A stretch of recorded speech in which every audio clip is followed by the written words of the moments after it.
अस्सलाम वालेकुम। आज की वीडियो का जो मौजू है वो है डाउन सिंड्रोम। डाउन सिंड्रोम एक जेनेटिक डिसऑर्डर है और इस एबनॉर्मेलिटी में जो क्रोमोसोम 21 है उसकी एक एक्स्ट्रा कॉपी मौजूद होती है। जितनी भी क्रोमोसोमल एबनॉर्मेलिटीज हैं तो इन क्रोमोसोमल एबनॉर्मेलिटीज में जो डाउन सिंड्रोम है ये सबसे आम तौर पर पाए जाने वाले जो क्रोमोसोमल एबनॉर्मेलिटी है वो है। पूरी दुनिया में अगर 700 बच्चे पैदा होते हैं तो इन 700 बच्चों में से एक बच्चे को डाउन सिंड्रोम होता है। डाउन सिंड्रोम में जो मुब्तला अफराद होते हैं तो इनके जो जिस्म की नशोनुमा होती है ये बड़ी ताखीर से होती है और अक्सर इन लोगों को सेहत के मसाइल दरपेश होते हैं।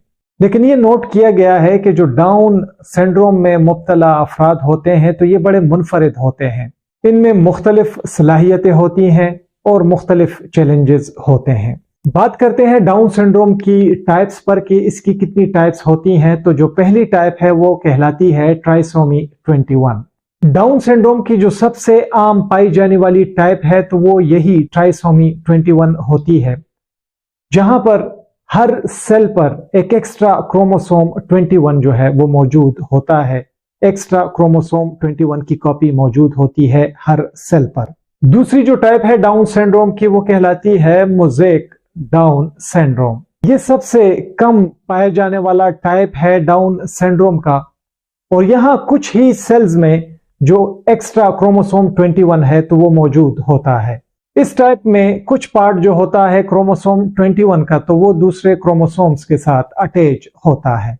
तीसरी जो टाइप है डाउन सिंड्रोम की वो कहलाती है ट्रांसलोकेशन डाउन सिंड्रोम। ये भी इतनी आम टाइप नहीं है, ये भी बहुत कम पाई जाती है और यहां पर भी जो कुछ पार्ट है एक्स्ट्रा क्रोमोसोम 21 का तो वो दूसरे जो क्रोमोसोम्स हैं उसके साथ अटैच होते हैं। अभी फीचर्स की बात करते हैं कि डाउन सिंड्रोम में क्या फीचर्स होते हैं।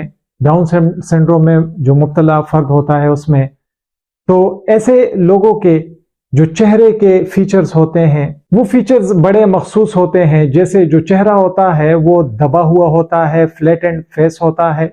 आंखें जो होती हैं तो ये तिरछी होती हैं, ऊपर की तरफ होती हैं। नाक काफी छोटी होती है और जो जुबान होती है तो ये काफी फैली हुई होती है। डाउन सिंड्रोम में मुब्तला जो अफराद होते हैं तो इनमें जो डेवलपमेंटल डिलेज हैं ये होती हैं।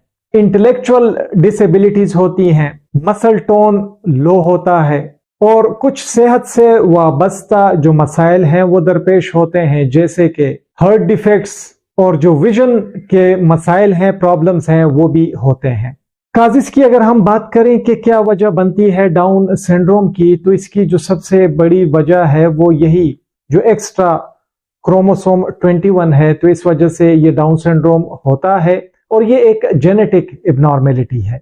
यही जो एक्स्ट्रा जेनेटिक मटेरियल होता है क्रोमोसोम 21 की जो एक्स्ट्रा कॉपी होती है तो इसकी वजह से जिसकी वजह से जो मखसूस फीचर्स होते हैं, जो मखसूस हालत होती है जिस्म के अंदर और जो चैलेंजेस वाबस्ता होते हैं इस कंडीशंस के साथ तो वो आहिस्ता आहिस्ता जिस्म में पैदा होने लगते हैं। रिस्क फैक्टर्स पर बात करते हैं कि वो कौन से खतरनाक अवामिल हैं जिसकी वजह से बच्चे जो हैं वो डाउन सिंड्रोम के पैदा हो सकते हैं।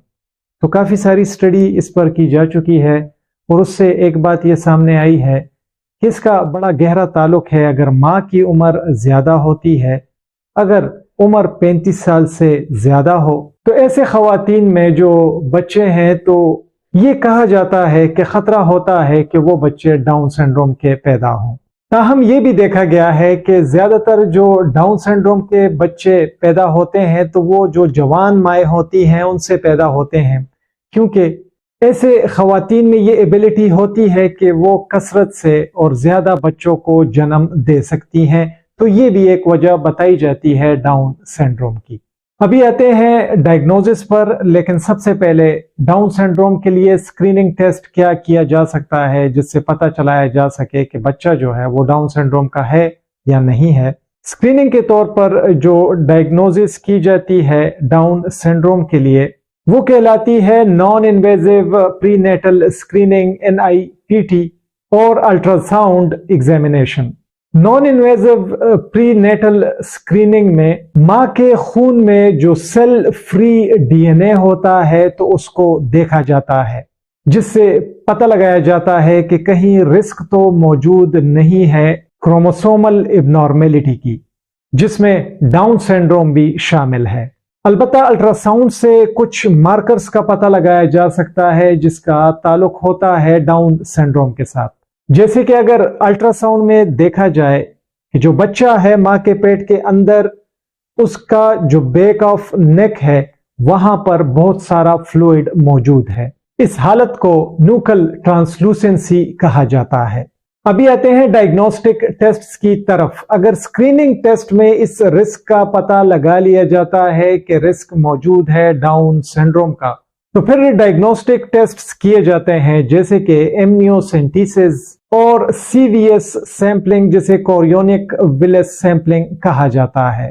ان ٹیسٹ میں جو امنیوٹک فلوئڈ ہوتا ہے تو اس کا سیمپل لیا جاتا ہے، یا پھر جو پلیسنٹل ٹیشو ہے وہ لیا جاتا ہے اور دیکھا جاتا ہے فیٹل کروموسومز کو، تاکہ کنفرم کیا جا سکے کہ ڈاؤن سنڈروم ہے یا نہیں ہے۔ ڈاؤن سنڈروم کا ویسے کوئی علاج نہیں ہے، لیکن جو ابتدائی ارلی جو انٹرونشن ہوتی ہے یا جو سپورٹ ہوتی ہے، وہ ڈاؤن سنڈروم کی شکار جو فرد ہوتے ہیں ان کو اپنی پوری صلاحیت تک پہنچنے میں کافی مدد مہیا کر دیتی ہے۔ علاج میں اس کے جو سپیچ تھیراپی ہے وہ دی جا سکتی ہے، physical therapy, occupational therapy, educational support, اور جو صحت سے وابستہ مسائل ہیں تو اس کے لیے میڈیکل کیئر مہیا کی جا سکتی ہے۔ بہت زیادہ شکریہ MLT ہب وتھ کامران دیکھنے کے لیے۔ ویڈیو پسند آئی ہو ویڈیو کو ضرور لائک کریں، دوستوں کے ساتھ شیئر کریں، ہمارے channel MLT hub with Kamran کو سبسکرائب کریں۔ اپنا ڈھیر سارا خیال رکھیں۔